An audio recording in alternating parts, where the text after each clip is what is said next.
Excerpts from the Book of Zeal. The Reconvening. Slowly the Vespers made their way to the meeting grounds. The Terrans, Gales, and Aquars all expressed jubilation as they gathered. They were eager to share the details of their work. Zeal and the Leafer appeared, coming from the area where they sat and conversed while the others performed their work. Ready to start the session, the gathered Vespers inquired about the flares' location.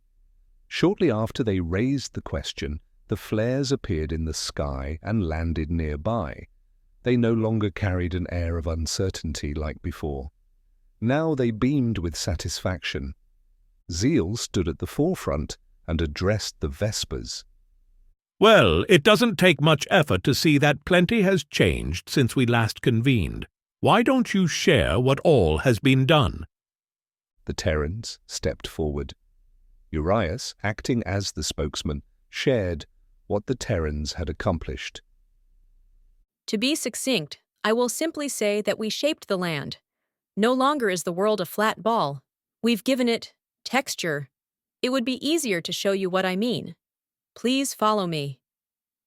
The Vespers took off to survey the Terrans' work. The Terrans pointed out the great mountain ranges, the rolling hills, the valleys, canyons, and many more land formations they had created. After making a trip around the planet, the Vespers landed on a great hill to continue their discussion. Well, that is quite impressive. You Terrans have done much more than I envisioned when I gave you the task.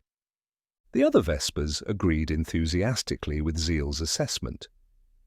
Our turn, Eris said, as it and Lufia stepped forward. The Vespers all turned to face the Gales. Well, Lufia started. you have probably already felt the products of our toils. The air surrounds you, and the wind moves it around for all to feel. I'm also sure you've looked up to see the changes we've made above. We now call that the sky. That is the scope of what we have done. but it is not all. Added Eris. We gave the wind a spirit of its own. It moves freely around the world. It can take the form of a gentle breeze like you feel now, or it can swirl in great funnels we call tornadoes. The wind can even change the world. For example, it can carry small particles of the earth that can reshape the magnificent structures made by the Terrans. Zeal and the other Vespers nodded approvingly at the Gale's offering. The Aquars were the next group to step forward. Praesip began the presentation. On our sojourn to see the creations of the Terrans, you all also saw the product of our work. We call it water. It has a fluid form. That is what you saw covering most of the ground. We put it in great bodies we call oceans, and smaller concentrations we call lakes. We used water to fill the great ditches made by the Terrans. It now flows in tortuous tracks called rivers. The Vespers spoke amongst themselves, recalling everything they had seen. Praesip continued. Water can also be a solid like the snow that covers the top of the mountains, or the hard ice that floats in the oceans. Wave took over. In the sky, we placed fluffy clouds that sporadically shower the earth with rain, snow, or even ice. The water reacts with the wind to create storms of differing magnitudes. These storms also act as agents of change. They can be destructive, but we believe they are beautiful as well. I see, said Zeal. Water is exactly what this world needed. The cooperation it shows with the other new creations is a nice touch. Very good. Now all the Vespers turned to the flares. Much conversation had already taken place between the other groups prior to their arrival. The flares performed much of their work in secret. Their creation remained unknown to the other Vespers. Well, flares, you have made yourselves scarce. I saw nothing that could be attributed to you during our survey of the world. What have you been up to? Zeal asked. Blaze, the unanimously chosen leader of the flares, stepped forward. Well, at first we did little more than feel sorry for ourselves. The other flares exuded embarrassment as they remembered their initial futility. Blaze continued. But after a little outing, we figured out exactly what we wanted to do. Well, where is it? Kinder asked impatiently. Blaze shot a glance at the inquisitive Vesper that made the latter step back and smile sheepishly. If you'll allow me to continue, I'll show you. We saved the introduction of our creation for this very moment. Blaze looked back at the other flares. They donned serious expressions and nodded. All the flares closed their eyes and focused their energies in unison. Suddenly, the entire world resonated with them. The land and sky alike started to glow.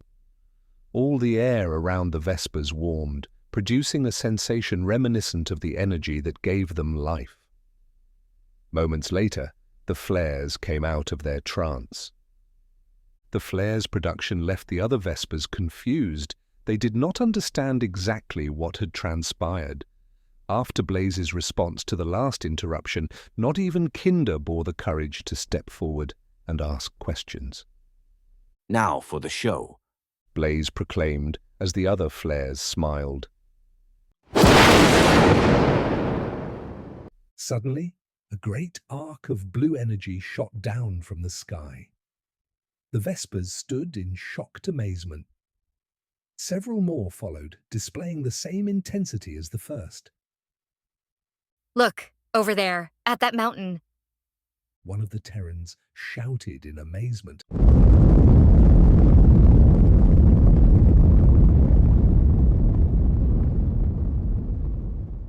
The Vespers turned to see an enormous mountain spewing out a bright orange substance. The Vespers marveled at the spectacle. What is all this? Asked Zeal. We transformed much of the world's raw energy. We've taken it from its inert state and made it an integral part of everything around us. Heat answered. It continued. The first thing that you all saw was lightning. It is the energy of the sky and will accompany the storms. The second is lava. It is the life of this world and flows right under the land. Sometimes you can see it erupt up from special mountains or other land formations. If the Terrans don't mind, we thought we'd call those mountains volcanoes. Heat explained with a glance at the Terrans. They had no objections. In fact, the explosive alteration of their creation delighted them. We have one more thing to show you all, Blaze said. Pyre stepped forward. It opened its hands and introduced everyone gathered to a new form of energy. It resembled the energy that comprised the Vespers, but it differed. We call this fire. It is the new energy of this world. We believe it will one day be of great significance. The Vespers crowded around to see the new phenomenon. They were all thoroughly impressed by the work of the flares. Thanks for listening. Please like and subscribe for more tales from Zeal. Also, look out for Birth of the Forever King, the first novel from the world of Zeal. It's coming soon.